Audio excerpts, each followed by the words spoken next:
On va aller très vite avec Gérard Kerrou, puisque Gérard, vous avez écouté François Bayrou, il est monté à la tribune de l'Assemblée nationale à 15h03. Et comme vous avez une capacité d'analyse et de synthèse et d'expérience également, je voulais savoir comment vous avez vécu ces 40 minutes. Écoutez, il n'y a pas eu de miracle. Je le résumerai en disant il n'y a pas eu de surprise véritable, il n'y a pas eu l'étincelle, la grande étincelle. Il n'a pas trouvé la base d'un sursaut dans ce discours de l'Assemblée nationale. Il n'a fait que répéter, j'ai eu l'impression d'entendre pour la 25e fois sur les 25e dernières heures où il nous répétait toujours à peu près la même chose. Et donc, il n'y a pas eu véritablement cette chose qui aurait pu faire bouger la situation. Alors, qui d'ailleurs ne l'aurait sans doute pas fait bouger, mais il pouvait avoir un peu plus de panache. Qui pouvait déclencher quelque chose. Le premier orateur socialiste lui a dit, vous n'êtes, parce qu'il s'était réclamé toujours de Mendès France et du général de Gaulle. Et il lui a dit, vous n'êtes pas Pierre Mendès France. Et effectivement, moi j'avais envie de dire, vous n'êtes pas non plus le général de Gaulle. Hélas, ce n'était ni le discours du général, ni le discours de Mendès France. Et je suis donc pessimiste sur l'avenir. L'avenir, on va l'évoquer tout de suite après, mais je pense vraiment, comme mon ami Alain Duhamel. Vous l'avez cité ce matin. J'ai cité parce que mais vous savez, Alain Duhamel et moi, on a le même passé. Ouais. On avait tous les deux 16 ou 17 ans en 58. On a vécu 1958, quand la situation partait dans tous les sens, quand la police commençait à ruer dans les brancards, quand il y avait véritablement une incertitude, l'armée n'était plus du tout fiable pour le pouvoir. On a vécu cette crise profonde. Jusqu'à présent, j'ai pas fait cette comparaison, mais en vous entendant citer Alain, je me suis dit, mais au fond, il a raison. C'est un peu, et je dirais même, il y a même des choses terribles. Il y avait, en 58, il y avait un problème dramatique pour la France, c'était la guerre d'Algérie. Tout se passait sur fond de guerre d'Algérie. Eh bien, aujourd'hui, beaucoup de nos problèmes se passent aussi avec un fond de scène qui est l'Algérie. C'est un papier qui m'a beaucoup marqué ce week-end et c'est pourquoi j'en ai parlé ce matin, vous avez raison, sur antenne d'Europe 1 comme sur antenne de CNews. C'est un papier du Monde et Alain Duhamel a une crédibilité, une expérience, une intelligence, une analyse aussi qui mérite qu'on s'y attarde. Donc lorsqu'un homme de son envergure dit c'est plus grave qu'en 1958, c'est plus grave, puisqu'aujourd'hui on est dans une crise de régime sans solution, alors qu'en 58 il y avait la possibilité de Gaulle, qui était une alternative. Effectivement, cette analyse m'a d'abord inquiété, m'a intéressé, m'a marqué, et je vois que vous êtes sur la même longueur d'onde. Alors, Gauthier va pouvoir dire un mot, peut-être écoutons quelques phrases de François Bayrou. J'ai voulu cette épreuve de vérité, c'était au début de son intervention.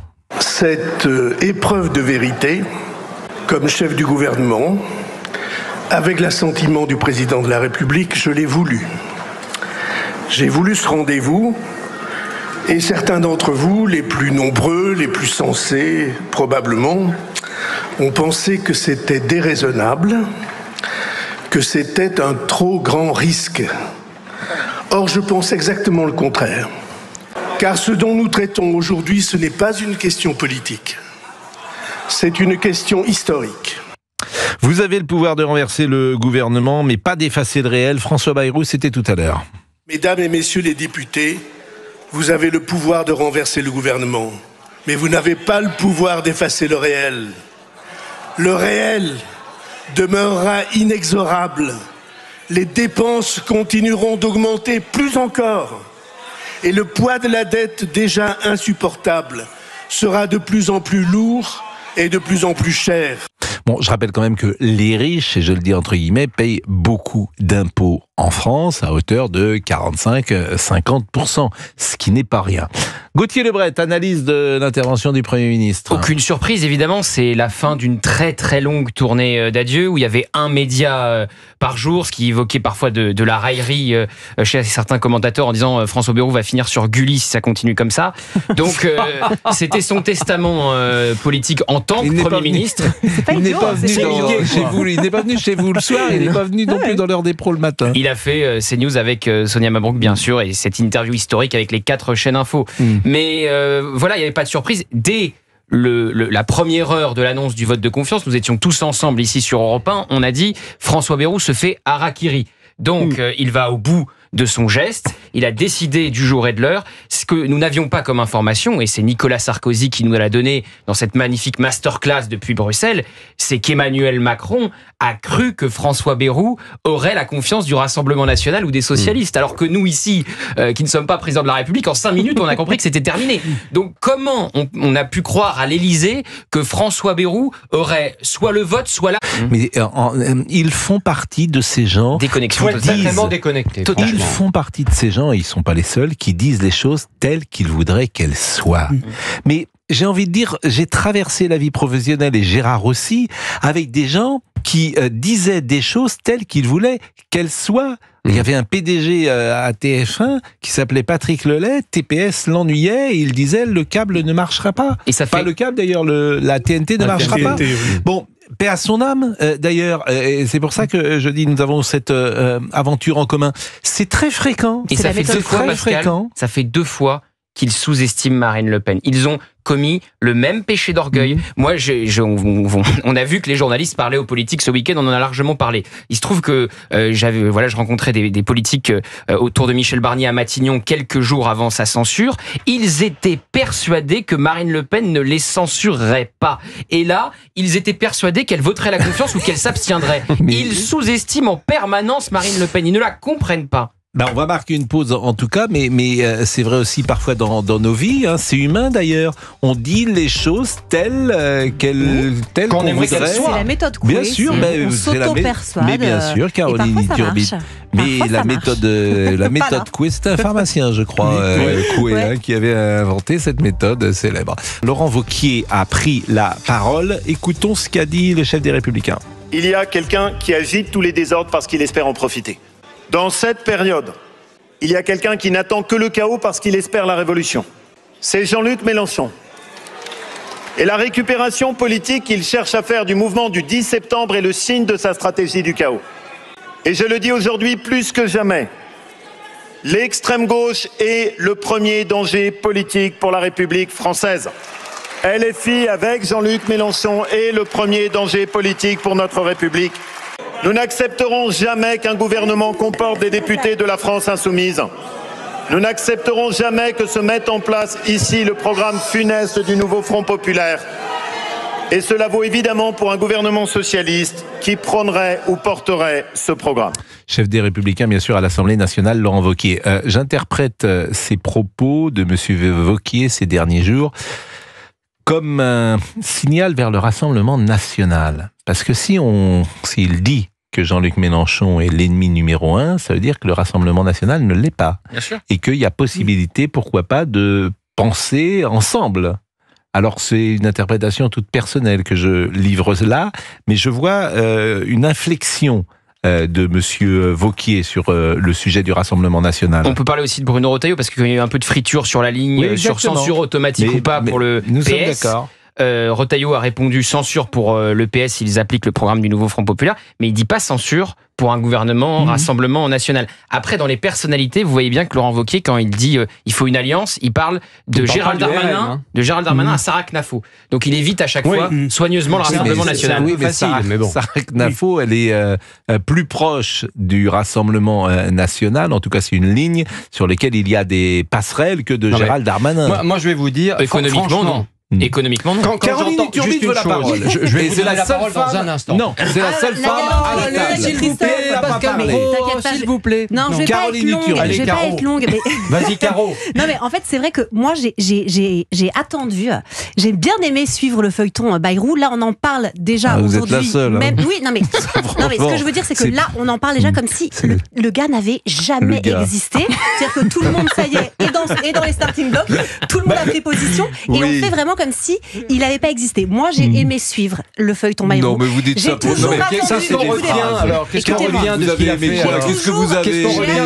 Le sursaut, j'ai attendu le panache, je ne l'ai jamais eu. Et je me suis dit... ça, c'est dans votre vie personnelle que vous attendez ça, le sursaut, le panache. Je me suis dit, si il est dans sa vie privée, comme il l'a été avec les Français, le gars, mais mon Dieu, ça doit pas être la fête tous les jours. Pour Madame Bayrou, le type est tellement prévisible. C'est-à-dire qu'il est d'un ennui, mais colossal. Et je me dis, mon Dieu, elle va le récupérer. Ça, c'est de l'analyse politique. Écoutez, moi j'adore. Et je vais vous dire, moi, c'est pour ça que j'aime cette émission. Il y a Gérard Carrérou. Je rappelle, premier de la classe de 1900, de CP jusqu'à aujourd'hui, le premier de la classe, l'analyse de la rue Saint-Guillaume, et puis il y a vous, et je trouve que c'est complémentaire. Voyez-vous, et ça me fait parce plaisir. que exactement, ces deux analyses me plaisent. Ça me fait si Monsieur Bayrou, dans sa vie privée, et comme il a été à l'Assemblée nationale, je plains Madame Bayrou. Ça, c'est de l'analyse politique. Ça, c'est de la punchline. Merci. Christophe, tu peux du coup. Bon, et Monsieur Boubou qui l'a écouté, parce que Monsieur Boubou qui parle plus, là, il écoute depuis le début de l'émission. Bonjour à tous, oui, parce que c'est vrai qu'on ne s'est même pas salué, on ne s'est pas vu. On ne s'est pas salué. Je voudrais surtout que vous nous disiez les réactions sur la page Facebook. Je vais vous les donner.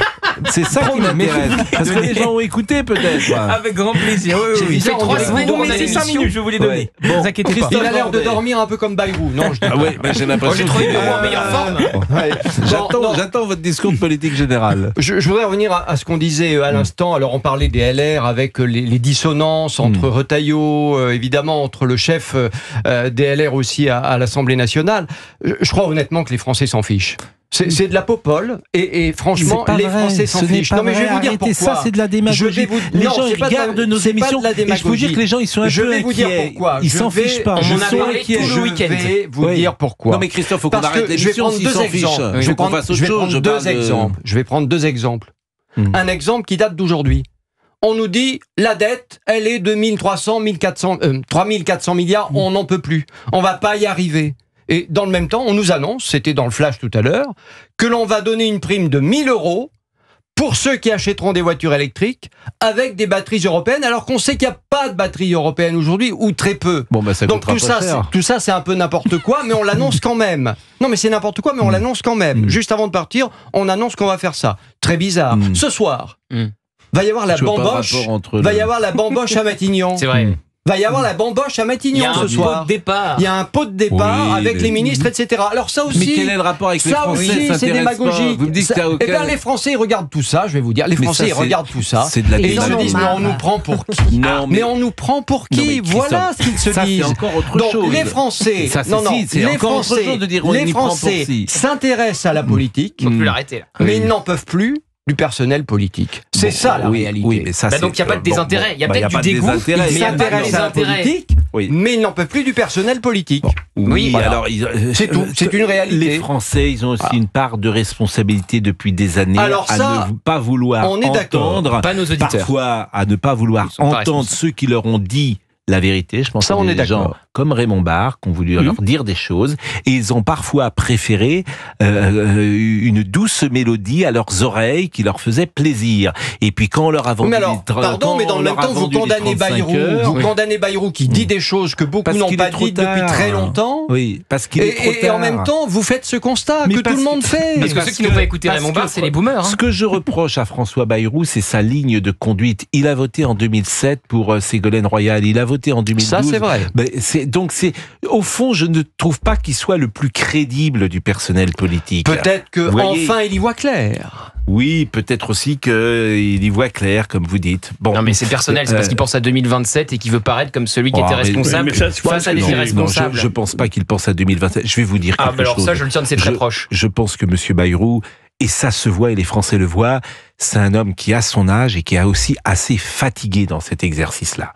Et c'est aussi mais ça. Vous savez, ça n'empêche pas de penser à 2027 et d'avoir des ambitions. Hein. Oui, mais c'est épuisant. Michel Barnier, il avait mis un pied à Matignon, il pensait déjà à 2027. Oui, mais pas pour autant que ça va se réaliser. Absolument. Moi, j'ai 83 ans, il m'arrive de regarder de jolies filles dans la rue qui ont 18 ans ou 20 ans. C'est pas pour autant. C'est pas pour autant. Hein. Alors là, ça c'est. Si vous vous y mettez, alors là. Il y a Dominique Grémaud qui a piraté l'émission. Si vous vous y mettez, c'est un beau témoignage. Vous qui êtes la caution intellectuelle, le parallèle était bien de cette maison. Gérard Magic Carrero. Bon, je disais tout à l'heure à Alain Duhamel, c'est passionnant ce qu'il dit. Cela me fait beaucoup penser à 58, a-t-il dit, mais en pire. Comme en 58, l'instabilité gouvernementale est devenue caricaturale. Comme en 58, la question qui se posait, celle de la survie même du système politique. Mais contrairement à ce qui était le cas en 58, la France traverse aujourd'hui une crise économique et budgétaire profonde. Et puis surtout, en 58, il y avait une alternative qui était le général de Gaulle. On l'appréciait ou on le détestait, mais au moins il était porteur d'un projet. En 58, il y avait plus de gens quand même qui l'appréciaient, de Gaulle. La guerre était proche, c'était quand même l'homme qui avait sauvé la France. Donc c'est très intéressant cette analyse. Moi, quand un homme qui a traversé 70 ans de vie politique, qui est un expert à mes yeux, qui montre son inquiétude XXL, je peux moi-même m'inquiéter. Donc quand vous dites que les Français ne s'intéressent pas à la politique, ils devraient peut-être s'y intéresser. Mais c'est faux ça, en plus les Français s'intéressent à la politique. Je viens d'expliquer que effectivement, non mais c'est le personnel politique, les Français n'en peuvent plus du personnel politique. C'est tout. Ah mais ça c'est vrai, voilà, c'est vrai. C'est une réalité. Ils ne s'y intéressent pas. La question qui est posée Duhamel, vous parlez crise de régime, vous écoutez 58, est-ce à dire qu'il faut changer de république? Et il dit non, je pense que les institutions de la 5e sont ce qu'il y a de moins mauvais. Et il a bien raison, c'est la seule chose qui tient encore debout, notamment parce qu'elles sont d'une souplesse incroyable, ce qui leur a permis de s'adapter à un grand nombre de situations politiques extrêmement différentes en près de 70 ans, mais ce n'est pas une raison pour ne pas réfléchir à des améliorations. D'ailleurs, il pense que le quinquennat était une erreur, je suis bien content, parce que... on était plusieurs à le penser. Et vous savez, là aussi, c'est toujours intéressant de voir ceux qui se sont le moins trompés. Raymond Barre était contre la cohabitation en 86. Parce qu'il trouvait qu'on mettait de la confusion dans les institutions. Et il avait recommandé à la droite de ne pas y aller. La logique des institutions, c'était de démissionner à mi-mandat, ce qu'aurait pu faire Mitterrand. Bon, Raymond Barre était contre le quinquennat. Et la 5e République, c'est un septennat. Moi, je pense qu'un septennat, d'ailleurs renouvelable, pourquoi un seul, ça n'a pas de sens. Ça, en fait, c'est la 14 ans de François Hollande, ça aurait été super. Mais il aurait été battu. Pourquoi vous dites ça? Il aurait été battu. 7 ans, et puis s'il a 14 ans, c'est que les Français le veulent et c'est très bien. Et puis il faut de la stabilité en politique.